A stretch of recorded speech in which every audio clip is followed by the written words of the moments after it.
know this is controversial, but is there evidence that mammograms can cause cancer? Well, there is evidence. In fact, there is a study that came out of London, England, and it showed that women who have mammograms, they have higher rates of cancer than women who don't get their regular mammograms. And the latest evidence is even more striking. It showed, there's a report, that was actually partially released by the FDA, and it showed that the radiation that is caused by mammograms and CAT scans and full body scans, the radiation is so intense that you're likely to develop cancer. There is a great likelihood to develop cancer the more radiation you get. And for one mammogram, they're comparable to about 1,000 chest X-rays. So you have a couple of them, it is like standing next to a nuclear bomb exploding. That's the amount of radiation you get. Radiation has been known for a long, long time to cause cancer.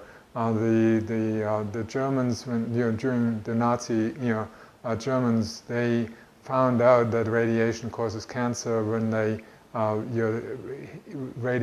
used microwaves in the war, and that radiation caused most of the soldiers that were around these devices to develop leukemia.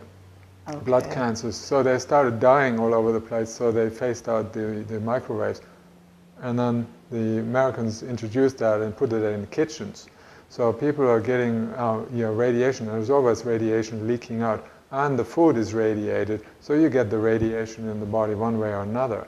So radiation is a crucial factor, but X-ray radiation, which is targeted, and in mammograms, you have a massive dose of that going to a very, very small area of the breast that is extremely damaging.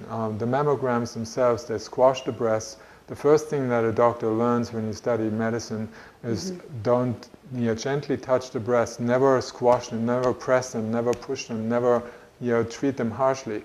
And they put their plates against them and then radiate them with this massive dose of radiation. It's not surprising that mammograms are now one of the leading causes of cancer. In fact, they found that 3 million people die each year from the radiation produced by the diagnostic tests. 3 million?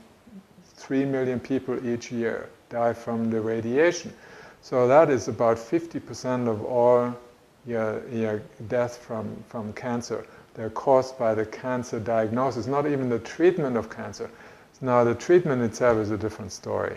That kills a lot more cancer patients as well. That does, because radiation, you just talked about radiation killing people. Yes, and then there's the radiation therapy, which is it's not the diagnosis, it's just the radiation therapy alone causes so many new cancers, secondary cancers, because when you radiate cells, you cannot say, well, this is a healthy cell and this is a bad cell, we'll just radiate both of them, the healthy cell will survive. No, the healthy cell gets damaged. You get a DNA damage, and that is just a matter of time for that DNA to mutate fully into a cancer cell. Well, this is cruel information for women, It is, and the studies are coming out. Unfortunately, they're not passed down into the mass media or down to the people. They're not in radios. They're not in the newspapers. They are staying in the New England Journal of Medicine, the Lancet, or other publications that a layperson is never dealing with, because they're told you need to see a doctor. Every year, everything is the doctor takes care of you. You don't take care of yourself. You're not even allowed to.